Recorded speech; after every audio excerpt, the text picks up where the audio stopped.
Hi everyone, welcome back to the channel. Today in this video we're going to go ahead and build this TPM 2.0 chip.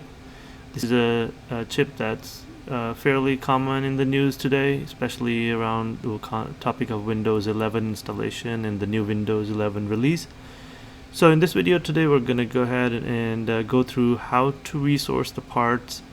We're going to order the PCB, we're going to order all of the parts that are necessary to build this PCB and install it on our system. So let's go ahead and get started. Okay, so what is TPM 2.0? TPM 2.0 is a hardware-based security technology that helps protect your computer by storing and generating encryption keys and authenticating the platform. So what it does is it stores sensitive information like passwords, fingerprints, and encryption keys in a hardware barrier that's protected from external attacks, hopefully. It's used. It's used by services like Windows Hello and BitLocker to protect the data. It may also be used by email clients like Outlook or web browsers like Firefox and Chrome. Its implementation, that's the reason why we are here, is as a separate chip on the motherboard or built into the chipset or the processor. So for older motherboards like the one that I'm using, it uses a separate chip on the motherboard. However, the motherboard did not come with one, so I am building one.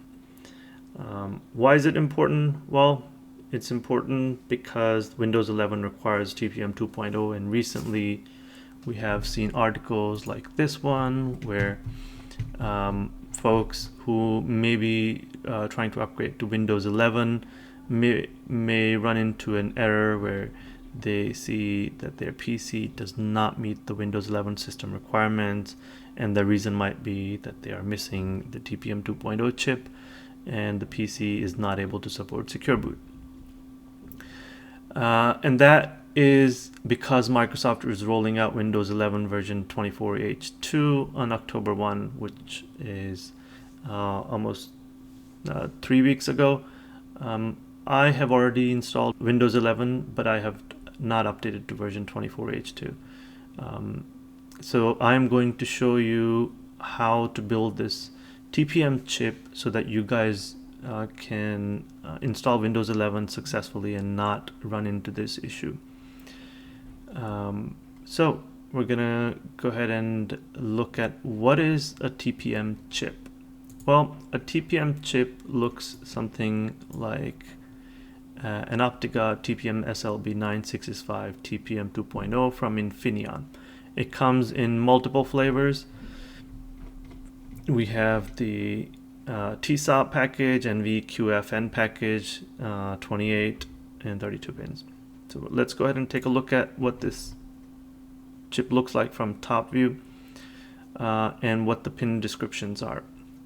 So looking at the pin description, we can see that a lot of these pins are labeled NC, especially in the first 14 pins, and that just basically means that those pins are not connected to anything on the header, on the female header, when the connector is inserted on the board.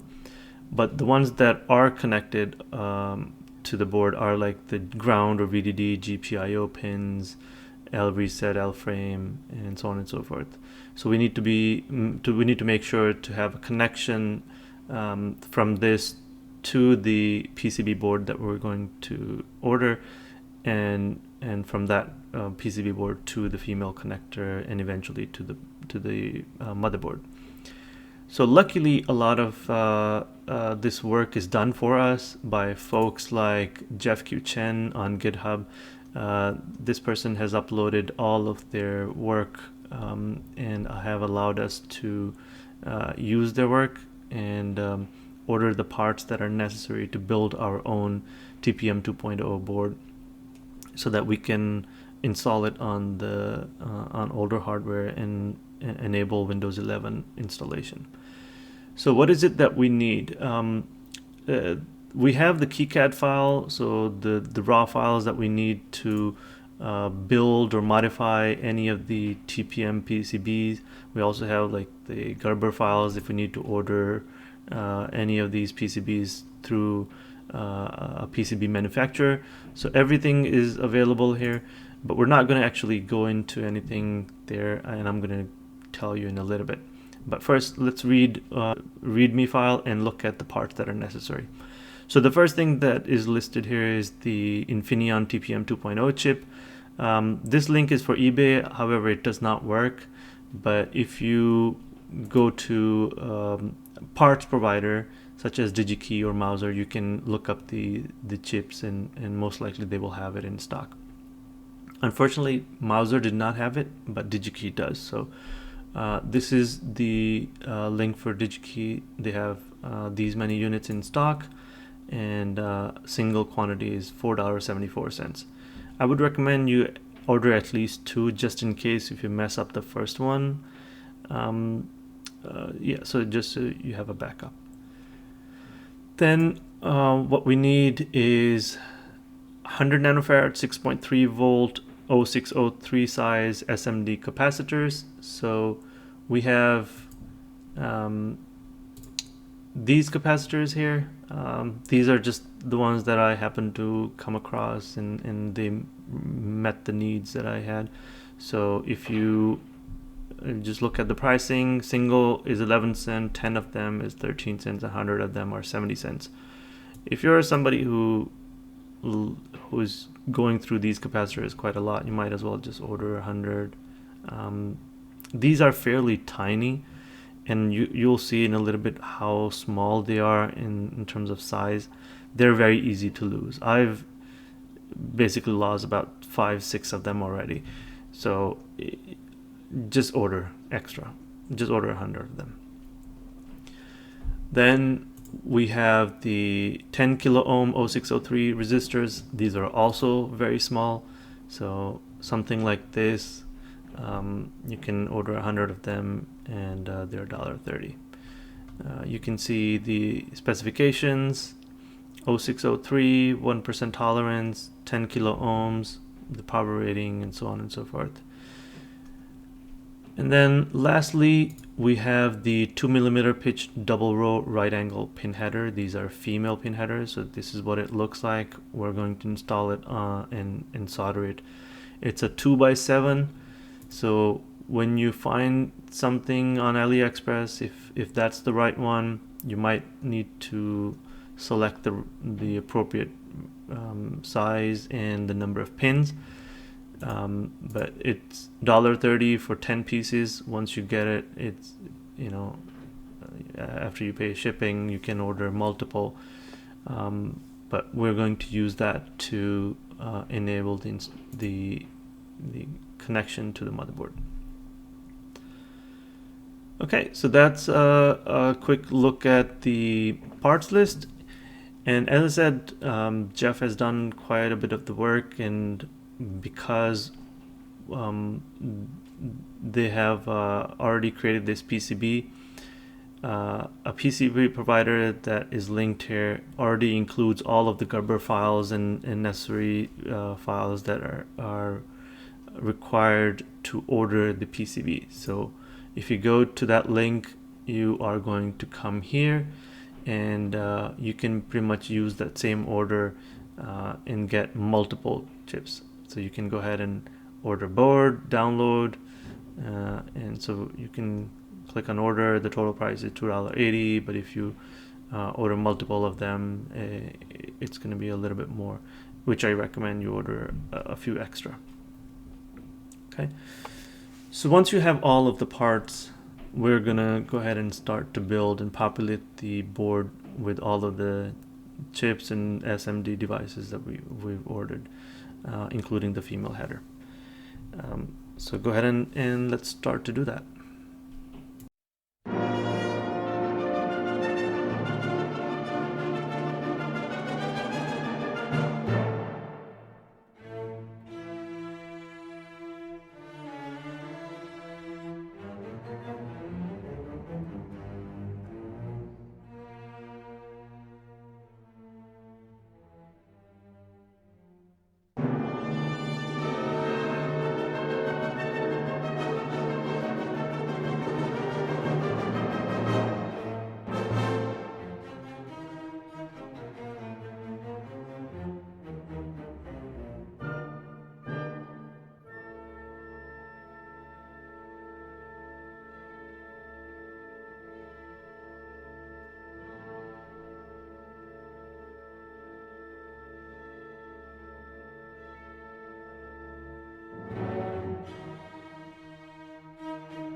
nicht diese Töne, sondern lasst uns angenehmere anstimmen und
So one thing I really wanted to show you guys is if you go online and look at pre-made or pre-manufactured TPM boards from Asus or any other providers, you can see that they cost quite a lot of money, especially in the recent days since TPM has become a really big concern and a necessity for a lot of these operating systems. In the past, before TPM was a requirement, these were going for like $1.50, or somewhere in the few dollar ranges. But now, since TPM has become a requirement, these have skyrocketed in terms of the cost. So for the amount that you're going to be spending buying these from a second party or a third party, you might as well build your own if you have the capability to, and if you want to learn and tinker around building small PCBs and small projects like these. So it's just a few components that are required, and you can go ahead and build your own, and that way you can learn something as well. So I just wanted to show you something. Okay, so now that you have your TPM chip and the board ready, you have successfully installed the female header and all of the components are successfully installed on the board.